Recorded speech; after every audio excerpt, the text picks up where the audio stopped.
ఎన్టీఆర్ హీరోగా నటించిన దేవరా చిత్రం ప్రపంచవ్యాప్తంగా ప్రేక్షకుల ముందుకు వచ్చింది. భారీ అంచనాల నడుమ విడుదలైన ఈ సినిమా ఫస్ట్ షో నుంచే బ్లాక్ బస్టర్ టాక్ సొంతం చేసుకుంది.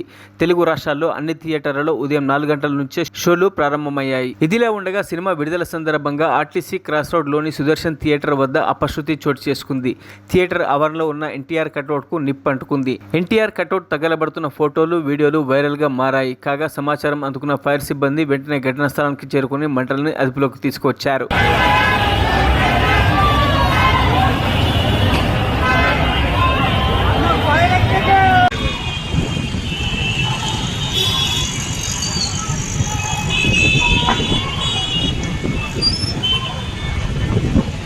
మరిన్ని అప్డేట్స్ కోసం మా ఛానల్ని సబ్స్క్రైబ్ చేయండి.